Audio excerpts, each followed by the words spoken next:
Good morning students, how are you?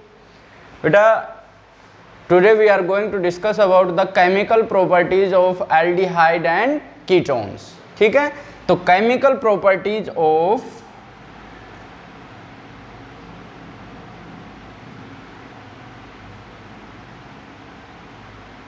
Aldehyde and ketone, इसके बारे में हम डिस्कस करेंगे। ये समझो, आपको बहुत अच्छी चीज़ें बताऊंगा आज मैं, ये चीज़ें आपको ढंग से पढ़नी है। ठीक है, केमिकल प्रॉपर्टीज मतलब ये है कि एल्डिहाइड और कीटोन किस से रिएक्ट करके और क्या बनाते हैं, इसका मतलब ये है केमिकल प्रॉपर्टीज। तो कौन सा एल्डिहाइड किसके साथ रिएक्ट करके क्या बनाएगा या कीटोन किसी के साथ रिएक्ट करके क्या बनाएगा, ये डिपेंड करता है उसकी स्ट्रक्चर पे। अगर आपने स्ट्रक्चर को अच्छे से समझ लिया तो आप उसकी केमिकल प्रॉपर्टीज को भी बहुत अच्छे से समझ जाएंगे। तो स्ट्रक्चर बता रहा हूं मैं आपको। पहले हम डिस्कस कर लेते हैं किसके बारे में, स्ट्रक्चर के बारे में। ठीक, तो स्ट्रक्चर है जो इसकी, उसके अंदर एक चीज याद रखना, इस तरह की स्ट्रक्चर है। ठीक है, ये जो स्ट्रक्चर है इसके अंदर क्या होता है, कार्बोनाइल ग्रुप बोलते हैं इसको, C डबल बॉन्ड O। ये एल्डिहाइड में भी प्रेजेंट है और कीटोन में भी। नहीं यकीन आता तो आप ऐसे लिख के देख सकते हो कि जैसे CH3CHO, ये है aldehyde, and CH3 C double bond O CH3, ये है कीटोन। तो C डबल बॉन्ड O और C डबल बॉन्ड O दोनों ही केसेस में प्रेजेंट है, इसको कार्बोनाइल ग्रुप बोलते हैं। ठीक है, तो इसकी स्ट्रक्चर के बारे में पढ़ते हैं कि पहले कैसी होती है। कार्बन है, ये सेंट्रल एटम जो है कार्बन। ठीक है, इसकी हाइब्रिडाइजेशन पता करते हैं पहले, हाइब्रिडाइजेशन। तो हाइब्रिडाइजेशन कैसे पता करते हैं, हाइब्रिडाइजेशन पता करने का सिंपल सा फंडा मैं बता देता हूं। जो सेंट्रल एटम है उसने कितने सिग्मा बॉन्ड बना रखे हैं या कितने एटम से जुड़ा है, सिंपल सा फंडा है, वो लिख लो। 1 2 3। ठीक है, 3 सिग्मा बॉन्ड है, डबल बॉन्ड है तो दूसरा तो पाई है हमारे पास, तो हम क्या कहेंगे, 3 तो सिग्मा बॉन्ड है और 0 इसमें लोन पेयर है। इसके ऊपर जो लोन पेयर होते हैं वो और सिग्मा बॉन्ड वो लिखा जाता है। ठीक है, तो कितना आया, ये किसके बराबर आया, 3 के। ठीक है, अगर 2 होता तो हम कहते हैं sp hybridisation, 1s and 1p, 2 हो गए। अगर 3 है तो उसको हम लिखते हैं sp2, 2p एंड 1s, 3 हो गए पूरे, 3। तो हम क्या कहेंगे, इसके अंदर कौन सी हाइब्रिडाइजेशन है, sp2 हाइब्रिडाइजेशन है। अब इसकी स्ट्रक्चर कैसे होती है वो देखिएगा बेटा। मैं कोशिश करूंगा बहुत आसान तरीके से, बहुत अच्छे तरीके से आपको बताऊं, आपको भी ध्यान देना, कंसंट्रेट करोगे चीज समझ में आ जाएगी। तो सबसे पहले हम कार्बन के हाइब्रिडाइजेशन तो हम पता कर चुके हैं, हम कार्बन की इलेक्ट्रॉनिक कॉन्फ़िगरेशन लिखेंगे। 6 इलेक्ट्रॉन होते हैं, 1s2 2s2 2p2। ठीक है, s में ये वैलेंस इलेक्ट्रॉन्स हमने ले लिए, s में कितने इलेक्ट्रॉन, 2, p में कितने इलेक्ट्रॉन, 2। ठीक है, अब आप समझिएगा, ये एक इलेक्ट्रॉन जंप करके इधर गया तो s के अंदर 1 इलेक्ट्रॉन और p के अंदर कितने इलेक्ट्रॉन, 3 इलेक्ट्रॉन्स है हमारे पास। ठीक है, हाइब्रिडाइजेशन है हमारे पास sp2, ये px है, ये py है और ये pz है, तो ये sp2 हो गया। हाइब्रिडाइजेशन में ये टेक पार्ट कर रहे हैं, ये टेक पार्ट नहीं कर रहा है। अब आप देखिएगा, जो sp2 है, 3, हमने आपको हाइब्रिडाइजेशन 11th में बताया था, जितने एटॉमिक ऑर्बिटल इंटरमिक्स होंगे उतने ही हाइब्रिड ऑर्बिटल बनेंगे। 3 इंटरमिक्स हो रहे हैं तो 3 ही बनेंगे। ठीक है, 1s एंड 2p मिले थे। ठीक है, तो sp2 हाइब्रिडाइजेशन हो गई। ठीक है, तो sp जो बनता है हमारे पास वो 3 ऐसे बनेंगे, इस तरीके से ये होते हैं। ठीक है, sp2 जो बनेंगे, 3 मिक्स हुए हैं तो 3 ही मिलेंगे, हमें ये 3 मिल गए। ठीक है, तो और जो sp2 हाइब्रिडाइजेशन है उसकी स्ट्रक्चर होती है ट्रायगोनल प्लेनर। सभी बेटा फोकस करेंगे यहाँ, इसको समझेंगे। रिटर्न वर्क बाद में करना है या नहीं करना है, पहले फोकस इस पे, चीज समझ आनी चाहिए। ठीक है, तो ये जो कार्बन है इसको अगर मैं यहाँ कुछ भी नहीं लिखा है अभी से, तो ये जो कार्बन है इसकी हाइब्रिडाइजेशन है sp2, मीन्स 3 हाइब्रिड ऑर्बिटल हैं इसके पास, जो कि कैसे है, ट्रायगोनल प्लेनर है, प्लेन में है, इस तरीके से और एक इस तरीके से हो गया। समझिएगा, तीनों के अंदर 1 1 एंड 1 इलेक्ट्रॉन्स हैं, ये 1 इलेक्ट्रॉन है, ये 1 इलेक्ट्रॉन है और ये 1 इलेक्ट्रॉन। ठीक, अब ये जो है ये सिग्मा बॉन्ड बनाता है O के साथ। अब मैं आपको ऑक्सीजन की बता दूं, ऑक्सीजन में 8 इलेक्ट्रॉन्स हैं, 1s2 2s2 and 2p4। p orbital हैं, 3 p ऑर्बिटल होते हैं, हमें पता है, px py और pz। तीनों में जैसे क्या होगा, p4 1 2 3 4, तो एक में तो पेयर है और 2 में अनपेयर्ड है, तो एक तो p अनपेयर्ड वाला ऐसे हो गया।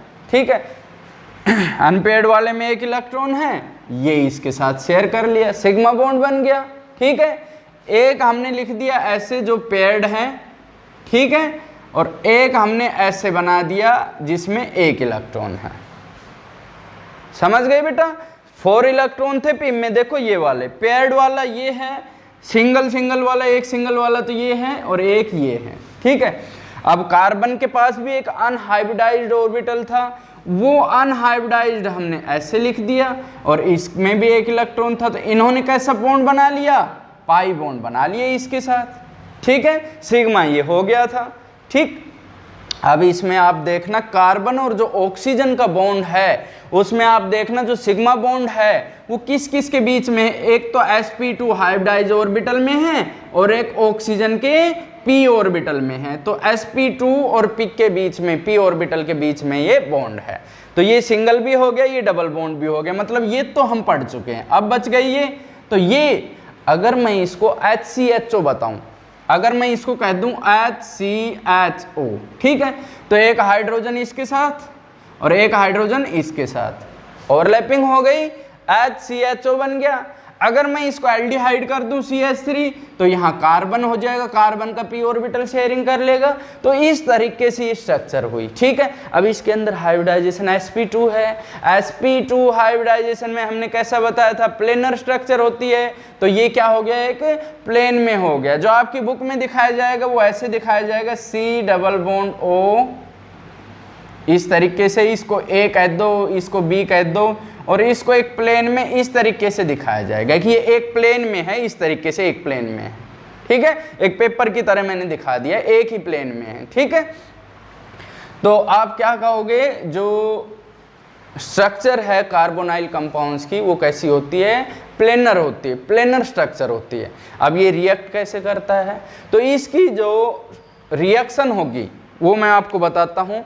पहली रिएक्शन होगी, हमने बताया था ये क्या करते हैं, न्यूक्लियोफिलिक एडिशन रिएक्शन फॉलो करते हैं। कौन सी रिएक्शन, न्यूक्लियोफिलिक एडिशन रिएक्शन, तो वो समझाता हूँ पहले मैं आपको। न्यूक्लियोफिलिक एडिशन रिएक्शन का मैकेनिज्म समझाता हूँ। अगर आपने मैकेनिज्म समझ लिया तो ये समझो आपको रिएक्शन अच्छे से आ जाएगी। न्यूक्लियोफिलिक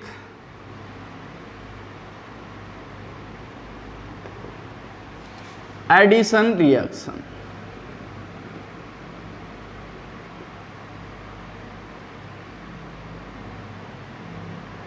ठीक, हमारे पास था C डबल बॉन्ड O, बहुत ध्यान से समझना, सिंपल सा फंडा है। ये sp2 हाइब्रिडाइज्ड है, ठीक है, sp2 हाइब्रिडाइज्ड है तो मतलब मैं इसको कह दूं कि ये प्लेनर है।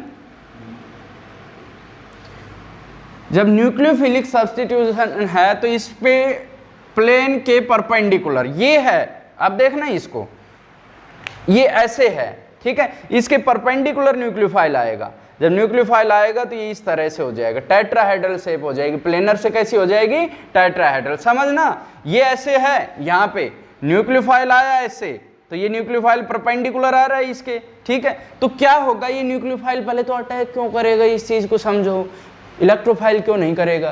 एक्चुअल में न्यूक्लियोफिलिक सेंटर ये है और ऑक्सीजन इलेक्ट्रोनेगेटिव होने से इलेक्ट्रॉन पेयर ले जाएगा, तो इस पे कैसा चार्ज आएगा, नेगेटिव, और इस पे कैसा चार्ज आएगा, न्यूक्लियोफाइल किस पे अटैक करता है, पॉजिटिव चार्ज पे यहाँ पे अटैक करेगा, ये इसके परपेंडिकुलर आया है। परपेंडिकुलर आते ही इसकी शेप ऐसे हो जाएगी, ये आया और ये ऐसे हो जाएगा टेट्राहेड्रल। देखिएगा अब कैसे हुआ, सी न्यूक्लियोफाइल आया, ये ए हो गया, ये बी हो गया, ये O पे कैसा चार्ज आ गया नेगेटिव, और यहाँ पे कौन अटैच हो गया न्यूक्लियोफाइल, इंटरमीडिएट बन गया है। ठीक है, ये स्लो प्रोसेस है, इसका मतलब ये रेट डिटरमिनिंग स्टेप है। इसके बाद जो फास्ट स्टेप होगा वो क्या होगा कि हम इसको एसिडिक मीडियम देंगे, H पॉजिटिव लेगा, चाहे सॉल्वेंट से ले मतलब वाटर से ले या H पॉजिटिव एसिड से ले, ये H पॉजिटिव कहाँ अटैक करेगा O पे, तो ये बनेगा हमारे पास nucleophile carbon A B and OH, ये हमारे पास कंप्लीट प्रोडक्ट बन गया। अब आप देखना इसमें और इसमें फ़र्क क्या है। इसमें सिग्मा बॉन्ड 3 थे, हाइब्रिडाइजेशन कौन सी हो गई sp2, इसमें सिग्मा बॉन्ड कितने हो गए 4, तो हाइब्रिडाइजेशन कौन सी हो जाएगी sp3 हाइब्रिडाइजेशन हो जाएगी। तो यहाँ से न्यूक्लियोफिलिक एडिशन रिएक्शन में क्या होगा, जब न्यूक्लियोफाइल अटैक करता है उससे पहले तो ये प्लेनर है, sp2 हाइब्रिडाइज है, जब न्यूक्लियोफाइल इससे जुड़ जाएगा तो ये sp3 टेट्राहेड्रल स्ट्रक्चर हो जाएगी। इस चीज़ का आपको ध्यान रखना है, sp3 हाइब्रिडाइजेशन रहेगी, बहुत इंपॉर्टेंट पॉइंट्स हैं। ठीक है, अब इसमें मैं रिएक्शन बताता हूं कि कौन कौन सी रिएक्शन होगी, न्यूक्लियोफिलिक एडिशन रिएक्शन। तो रिएक्शन विद HCN समझाता हूं मैं आपको। Reaction with HCN, nucleophilic addition reaction के एग्जांपल हैं reaction with HCN, reaction with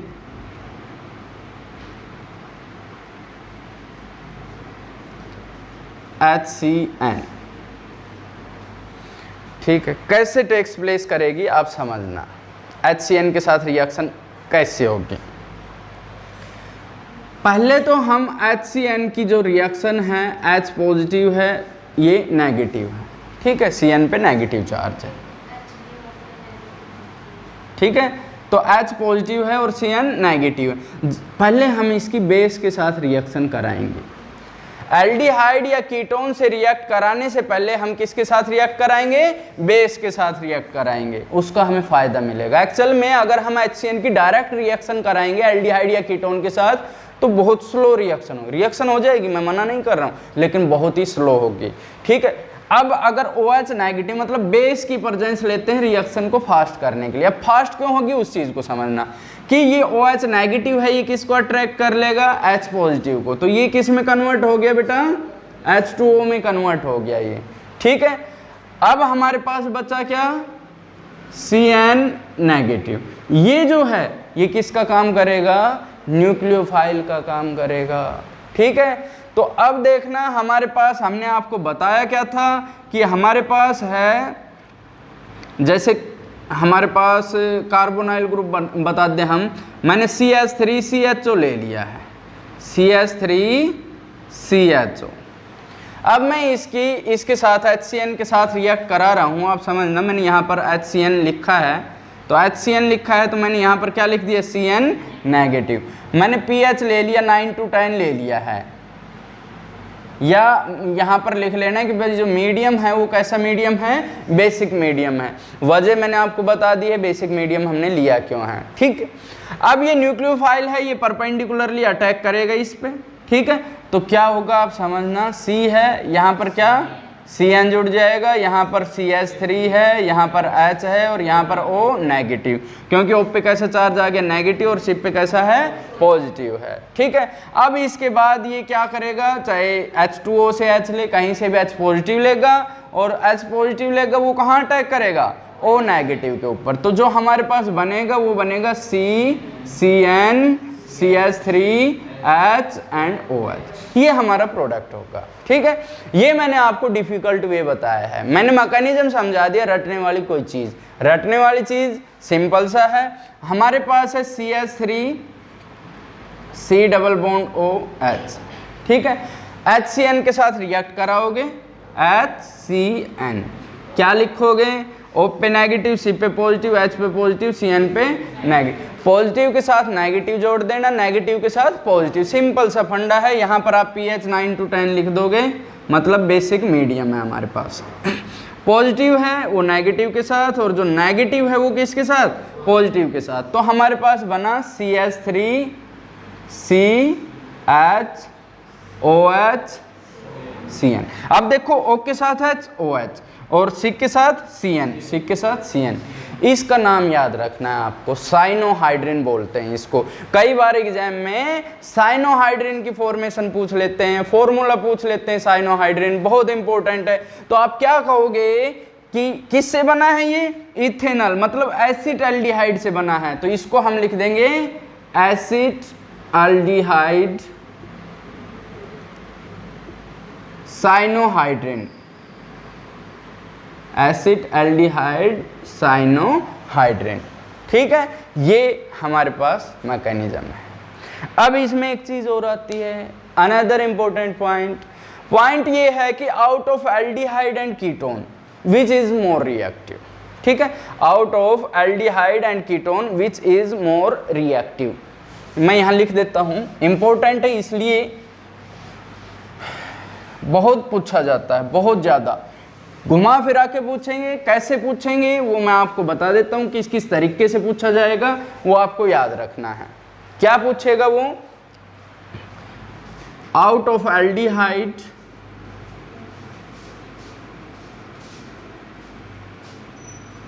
and ketone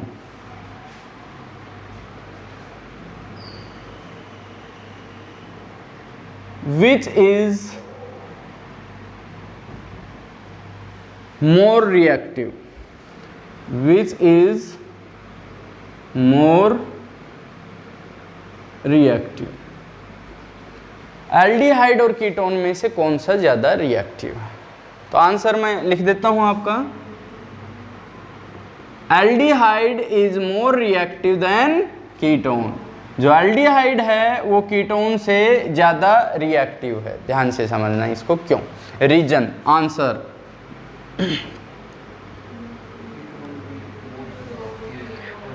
दूसरी चीज जैसे कि मैं बता दूं कि जैसे मेरे पास है HCHO, ठीक है, CH3CHO and CH3C double bond O CH3। पहला जो केस है वो है स्टेरिक हिंड्रेंस। स्टेरिक हिंड्रेंस का मतलब भीड़ भाड़। यहां पर छोटा H है, यहां पर एक CH3 है, एक H है, और कीटोन के केस में 2 CH3 हैं। ये एल्डिहाइड है, ये एल्डिहाइड है, ये कीटोन है। जब न्यूक्लियोफाइल अटैक करता है, न्यूक्लियोफाइल यहां भी अटैक करेगा, न्यूक्लियोफाइल यहां भी अटैक करेगा, और न्यूक्लियोफाइल यहां भी अटैक करेगा। तीनों जगह जब न्यूक्लियोफाइल अटैक करेगा, ठीक है, तो न्यूक्लियोफाइल पे भी नेगेटिव चार्ज है और इसका भी इलेक्ट्रॉन क्लाउड है। ठीक है, जितना बड़ा ग्रुप होगा और जितने ज्यादा ग्रुप होंगे उतना ही रिएक्शन डिफिकल्ट हो जाएगी, उतनी ही इस न्यूक्लियोफाइल को रुकावट मिलेगी, बीच में हिंड्रेंस मिलेगी। ये हिंडर्ड हो गया ये कार्बन, ये जो सेंट्रल कार्बन है, न्यूक्लियोफिलिक सेंटर है, इस पे ये न्यूक्लियोफाइल अटैक करेगा तो ये इसको रोकेंगे। इसको रोकने वाले ज्यादा हैं, लेस रिएक्टिव हो जाएगा, इसको रोकने वाला कम है, ज्यादा रिएक्टिव, इसको तो बहुत कम है, तो ये सबसे ज्यादा रिएक्टिव। ठीक है, तो आप क्या कहोगे, aldehyde is more reactive than ketone because in case of ketone steric hindrance is greater. ठीक है, तो आप लिख लोगे because of greater steric hindrance in ketone it is less reactive. तो मैं ऑर्डर ऑफ रिएक्टिविटी लिख रहा हूं यहां पर, ऑर्डर ऑफ रिएक्टिविटी, ये हो जाएगा।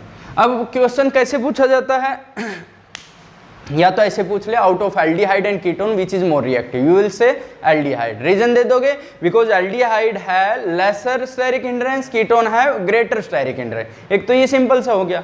ठीक है, दूसरा आपसे पूछ लिया जाए HCHO CH3CHO CH3CO CH3 या और बड़ा ग्रुप कर दें तो arrange the following in increasing या कहते डिक्रीजिंग ऑर्डर ऑफ रिएक्टिविटी। जितना बड़ा ग्रुप उतनी ही कम रिएक्टिविटी। ये चीज़ आपको माइंड में रखनी है। दूसरी चीज़ यहाँ पर मैं बता रहा हूँ दूसरी चीज़, अच्छा इसमें एक चीज़ मैंने बताई थी आपको कि यहाँ C डबल बॉन्ड O है, यहाँ A है और ये कैसा है B है। जब इस पे न्यूक्लियोफाइल अटैक करता है, ठीक है, इस पे नेगेटिव है, इस पे पॉजिटिव है, तो पहले कौन कर रहा है, न्यूक्लियोफाइल, ठीक है। ये बन गया C और इसके साथ लग गया न्यूक्लियोफाइल और इस पे क्या है O नेगेटिव। अब इस पे कौन, H पॉजिटिव। H पॉजिटिव क्या है, यहाँ पर इलेक्ट्रोफाइल है, इलेक्ट्रोफाइल अटैक कर रहा है।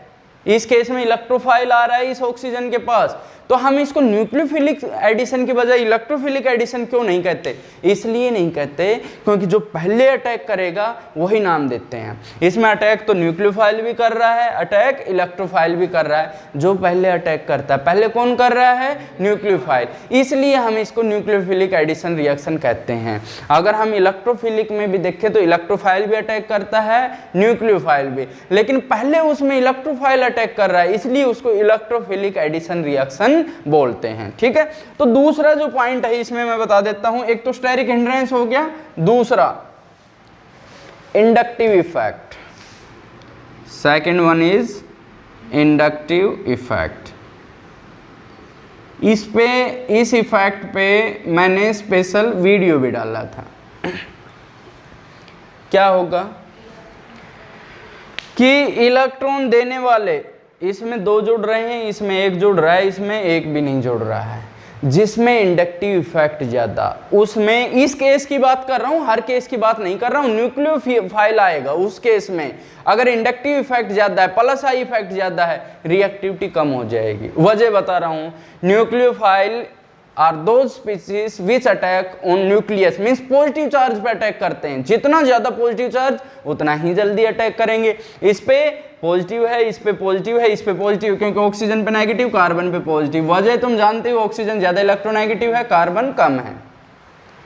न्यूक्लियोफाइल यहाँ भी अटैक कर रहा है, यहाँ भी कर रहा है और यहाँ भी करना है। ध्यान देने वाली बात है, जिस कार्बन पे जितना ज्यादा पॉजिटिव चार्ज, न्यूक्लियोफाइल उतना ही फास्ट अटैक करेगा। लेकिन इस केस में CH3 है, इलेक्ट्रॉन डोनेटिंग ग्रुप है, इलेक्ट्रॉन दे रहा है, ये इलेक्ट्रॉन दे रहा है, मीन्स पॉजिटिव चार्ज को नेगेटिव चार्ज सप्लाई कर रहे हैं। पॉजिटिव को नेगेटिव सप्लाई करेंगे तो पॉजिटिव का जो अमाउंट है वो कम हो जाएगा, है ना। तो कम पॉजिटिव इस पे है, इस पे थोड़ा सा ज्यादा है और इस पे, इन तीनों में से सबसे ज्यादा। जिस पे ज्यादा पॉजिटिव चार्ज उसी पे न्यूक्लियोफाइल जल्दी अटैक करेगा। Means because ketones have greater plus I effect due to which positive charge, extent of positive charge decreases on carbon, that's why reactivity of ketone decreases, ठीक है। These are the main two factors and these are the two important factors to explain the reactivity of aldehyde and ketone। मैं ये नहीं कह रहा ketone react ही नहीं करेगा, ketone भी रिएक्शन को शो करेगा, लेकिन स्लो रिएक्शन होगी एल्डिहाइड के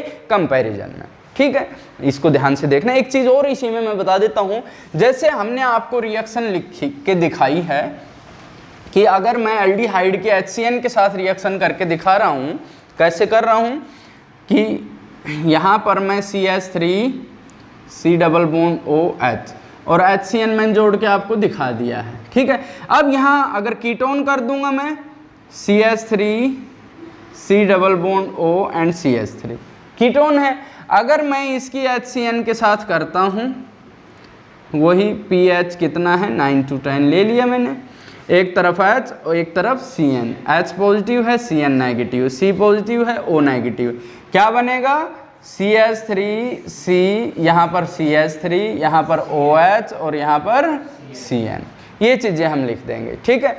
अब उसको तो हमने एसिटाल्डिहाइड साइनोहाइड्रिन लिखा था, इसको हम क्या propanone, sorry acetone, common name क्या है इसका, एसीटोन साइनोहाइड्रिन लिख देंगे, ठीक है। लेकिन उसके कंपैरिजन में ये रिएक्शन स्लो होगी। स्लो क्यों होगी, जब CN अटैक करेगा इस पे न्यूक्लियोफाइल CN जब इस पे अटैक करेगा C पॉजिटिव पे, तो स्टेरिकली हिंडर्ड है ये, इसको दो बड़े ग्रुप, बल्कि ग्रुप CH3 ने घेर रखा है, CN को उतना आसानी से रिएक्ट नहीं करने देंगे, समझ गए। तो ये HCN, अब मैं वाटर के साथ रिएक्शन करा दूं, रिएक्शन विद वाटर, ये हम न्यूक्लियोफिलिक एडिशन रिएक्शन ही पढ़ रहे हैं, न्यूक्लियोफिलिक एडिशन रिएक्शन। सेकंड है reaction with water, reaction with H2O लिख देता हूँ। तो आप देखिएगा जैसे हमारे पास है CH3 C double bond OH। अब आप देखिएगा मैकेनिज्म मैं समझा चुका हूँ, अब तो मैं सीधा तुम्हें डायरेक्ट लिख के बता देता हूँ। H2O है, H positive OH negative, C positive O negative, positive के साथ नेगेटिव जोड़ दो, नेगेटिव के साथ positive.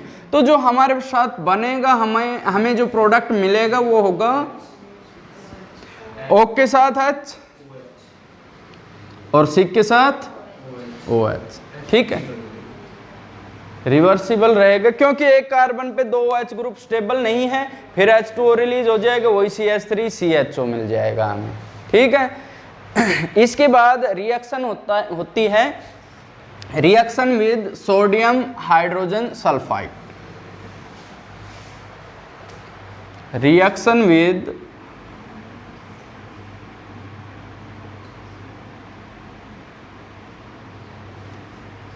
NaHSO3 sodium hydrogen sulphide. ठीक है, अब अगर मैं कहूँ यहाँ पर CH3 C double bond OH, ठीक है, यहाँ पर है NaHSO3 तो plus Na positive HSO3 negative है। ठीक है, सेम उसी तरीके से कर देना, कार्बन पे पॉजिटिव है, ऑक्सीजन पे नेगेटिव है। तो अब आप क्या करोगे, CH3 CH, अब आप देखना O नेगेटिव है तो उसके साथ क्या जुड़ जाएगा, Na, O Na, और यहाँ पर क्या हो जाएगा SO3H, SO3H। यहाँ पर एक चीज आपको ध्यान रखनी पड़ेगी, यहाँ पर प्रोटॉन ट्रांसफर टेक्स प्लेस करता है, ट्रांसफर ऑफ प्रोटॉन। यहाँ लिख देता हूं प्रोटॉन ट्रांसफर। प्रोटॉन का मतलब H पॉजिटिव, ये H पॉजिटिव है, यहाँ पर Na पॉजिटिव है। आप देखिएगा SO3 negative, H positive, O negative, Na positive, तो ये इसकी जगह आ जाएगा और ये इसकी जगह चला जाएगा। तो जो हमारा प्रोडक्ट होगा वो एक्चुअल में ये बनेगा CH3 CH OH SO3 Na, ये हमारा फाइनल प्रोडक्ट होगा। इसको आपको याद रखना है। यहाँ पर मैं एक चीज़ और बताऊंगा आपको, क्योंकि यहाँ पर जो न्यूक्लियोफाइल है उसका साइज बड़ा है, लार्जर है। ठीक है, और यहाँ पर अगर ये ग्रुप भी लार्जर हो गया तो रिएक्शन मुश्किल हो जाती है। हमें पता है एल्डिहाइड छोटा ग्रुप है, कीटोन बड़ा ग्रुप है, तो कीटोन के साथ तो ये रिएक्ट कर जाएगा, लेकिन जैसे थोड़ा सा बड़ा कीटोन लेंगे ये रिएक्ट नहीं कर पाएगा, क्योंकि रिएक्टेंट का साइज है वो भी बड़ा हो गया, न्यूक्लियोफाइल है उसका साइज भी क्या हो गया, बड़ा हो गया, लार्जर साइज हो गया। इसलिए हम क्या करते हैं कि बड़ा अगर बल्कि कीटोन ग्रुप आ गया तो उसके साथ ये रिएक्ट नहीं करता। ठीक है बेटा, तो इन चीज़ों को आपको पढ़ना है, इन चीज़ों को आपका ध्यान रखना है। मिलते हैं नेक्स्ट वीडियो में। Thank you.